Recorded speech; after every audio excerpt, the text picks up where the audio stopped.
Hi, it's Joe from PrepAgent with Luna. Luna, we haven't spoken for a little while. For you guys who don't know, if you look at our old videos, look at our channel, you can see we started talking to Luna a year ago, 2 years ago, Yeah, a little bit, well, a little bit over a year ago now. because that was right after she passed, and her progress has been amazing since then. It's really cool to see how somebody started, to see where they are now, especially when you've gotten so far so fast. So first question is, after a year in real estate, are you making a career out of it? Yes, definitely. Yay. Okay, so you're making a Yay. career out of real estate. So for the Mhm. people who are starting out, or even people who are experienced, what has worked for you that most of them could apply? So when I first started, Joe, I tried like everything. And I was, kind of stretched my skin out too thin on a lot of different areas. But the one thing that I absolutely love is I started my YouTube channel. And I started documenting my journey, which is very relatable to a lot of people. And one thing that definitely worked out for me, I would say, is cold calling. I didn't really incorporate door knocking just because I don't think it was safe for me as a female. I'm like really sure, and I just don't want to go out to knock on the door for safety reasons. So I started cold calling, really started cold calling last year in the summer. And up until now, it's been almost a year. And I got about 7 listings out of cold calling. So 3 legit listings through cold calling, and then 3 listings because the first seller referred me to other people. So I got 3 more. So total 6 listings. And then right now, I'm like under contract, 2 deals. They're both for sale by owner. What about your social media outlets? Social media wise, I just closed another deal last month. It was an agent who found me online, and then she referred me her client. So we were able to close a deal through social media. That's kind of how she found me. And other than that, I have tons of leads, just people kind of like reaching out, asking me, like they're moving to Philly, they wanted to work with me, stuff It like also that. But builds your credibility. So if people right, do talk to you, like through the cold calling or through a referral, they look you up and they see that you're strong on social exactly. media. So even if the social media doesn't provide a direct contact, it gives you credibility and helps you close those deals. Absolutely. Yes. I mean, your Instagram's super strong as well. Your YouTube and your Instagram is super strong. Yeah, I am like right now I am more focusing on both. These are two of my platform that I'm pretty much updating every day. Like I'll on Instagram I incorporate stories, so I let people know I'm cold calling. I'm actually working. This is what I do. And then on YouTube I post about 4 times or 5 times a week, and I really am trying to put a solution to people's question because YouTube is a search engine, and then I also use optimized SEO. So when people are searching realtors in Philadelphia, my goal is to have my video pop out. So that way they can just contact me, whether if it's a referral or somebody who's looking to purchase, buy or sell in Philly. What's really nice what you're doing is you're thinking beyond the immediate. A lot of people just think, oh, they list in their house. Yes, no, that's all I need to know. But you're kind of looking at the bigger scheme to kind of get Right. yourself out there and what you need to do. And also you maintain relationships really well, such as me, you know? Yeah. I mean, you look You're at, so busy. You're really busy. And I I know, don't want to be like, Joe, let's do this. Because I know we have time difference too. But I really wanted to we kind don't of have time difference. I'm everywhere all the time. I know. That's why it's so hard. But I'm so glad that we were able to do this and But I make it guess work. my point is you maintain the relationship with me and it emphasized the point how you think beyond, because you contacted me even though I'm not an immediate sale because I have a strong YouTube channel.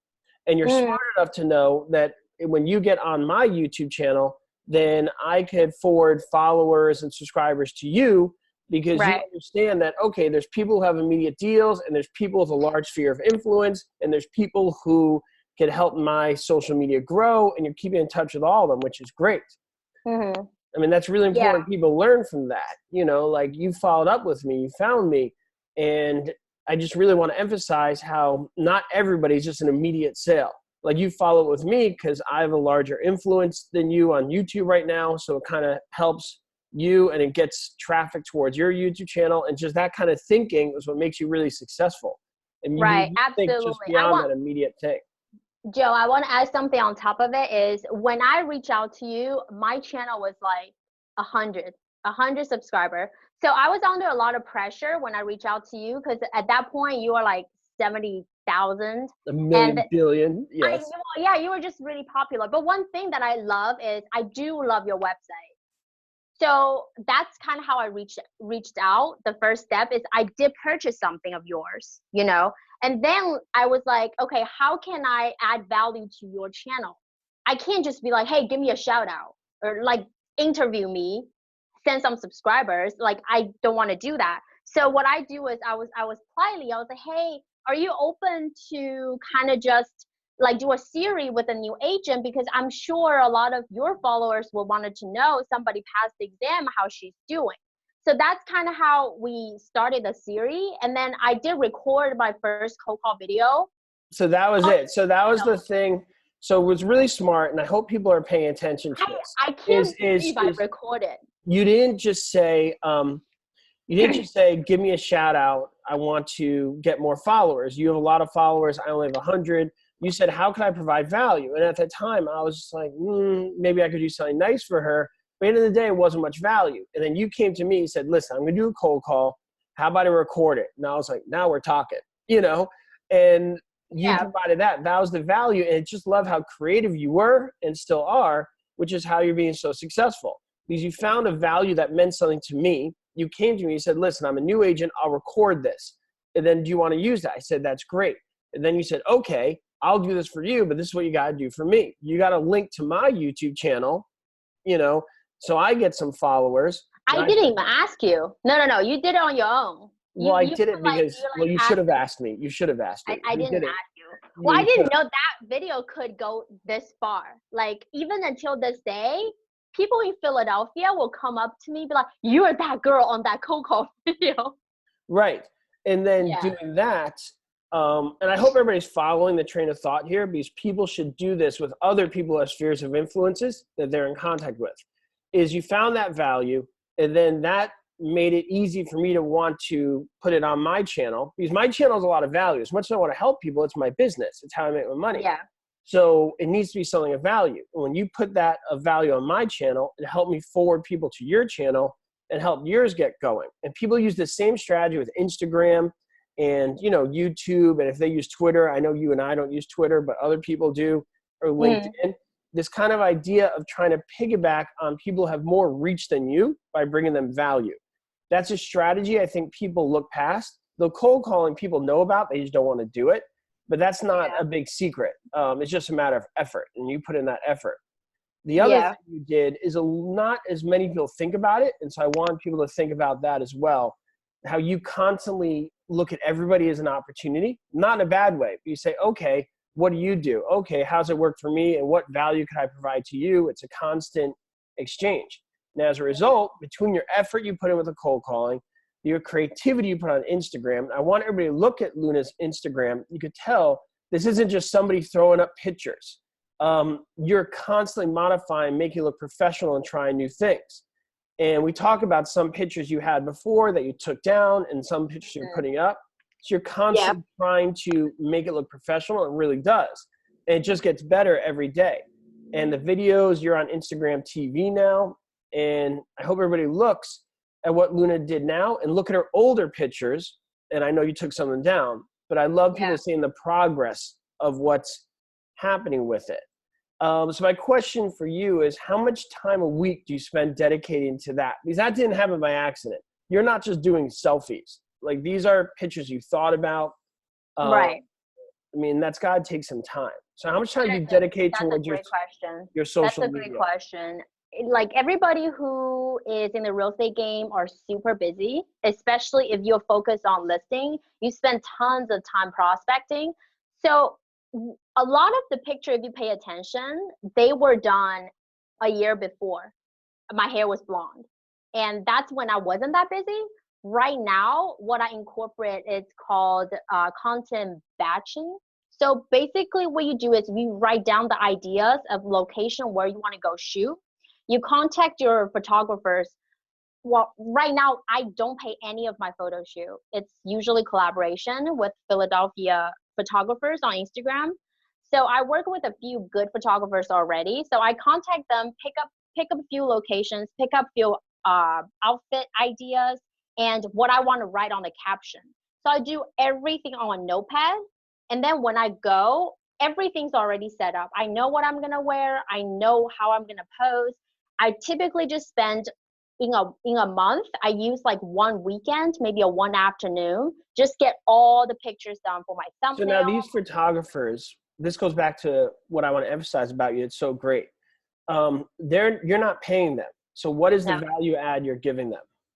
So a lot of photographers, they reach out to me, and I just went on their profile. I see the work that they done. A lot of photographers, sometimes they do like intimate, like lingerie, and then I was like, I'm not really comfortable with that. So like I tend to pick the photographers who are doing like more Philly skyline or professional, like real estate, like a lifestyle photographer. And I That's guess what what I I'm go. getting at, and I know you do this, is you're going to mention them in your post.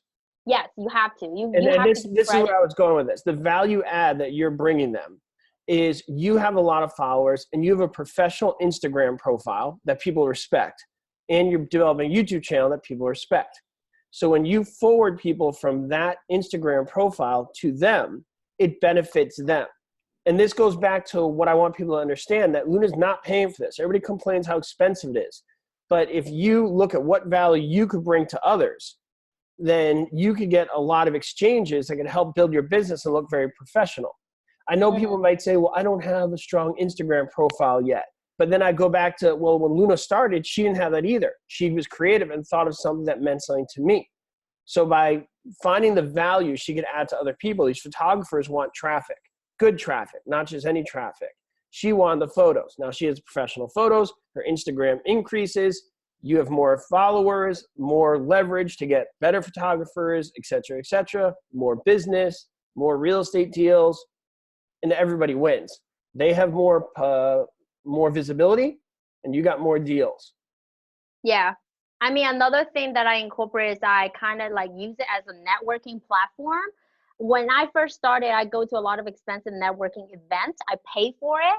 But now I just realized I should really use Instagram to use the hashtags just to kind of network with all the local business, local photographers, and just local business owners. That way, I'm directly contacting sellers or people who are looking to buy. Instead of those networking events, you're constantly network with real estate brokers, lenders, people who want your business, not necessarily that you can network and get business to you. So that's the mindset that I And I, changed. and I guess what you're doing is you're trying to find situations that are mutually beneficial for everybody.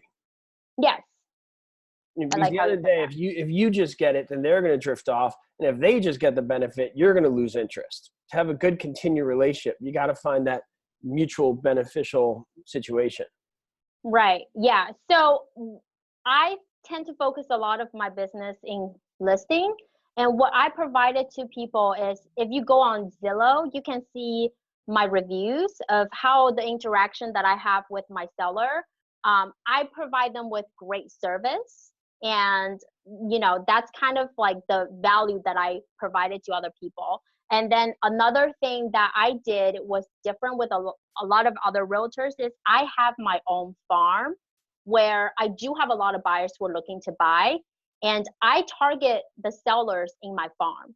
Just so we're clear for everybody's new, you're not talking about a literal farm. No. Okay, can you just explain that? Because remember, we have some new people. Yeah, so farm is to me anywhere I can get within 15 minutes. And in this area, I am constantly calling with Mojo. Mojo is a dialing system, and I can plug in all the numbers and calling this area. So I'm constantly calling them, marketing myself to them, get listing from them, and I'll drive by this area every day too. In case I see a for sale by owner sign or for rent sign, I'll give them a call and I'll tell them, I'll say, I am your local realtor because I do a lot of deals in this area. I go into a lot of homes in this area. I know what homes are selling, what homes are not. So you kind of just market yourself into a local expert to those homeowners in this area, and it's called farm. Yes, because you're cultivating business. Yeah. Like cultivating crops, I guess. So with that being said, that's a lot of info. You're a full-time person. We can see why. What do you say we continue this series again, pick it back up, especially now that you and I learned how to use Zoom today? Yay. Yes. I would Yes. love that. Yeah. Yeah, so we'll do that. So for Okay. now, this is Joe from PrepAgent with Luna, the superstar realtor out of Philadelphia. And as always, check the show notes below for all the important links that you need to see. All right. Thanks, Joe. Okay. Talk later. Bye. Okay, you done recording? Not yet. Hold on.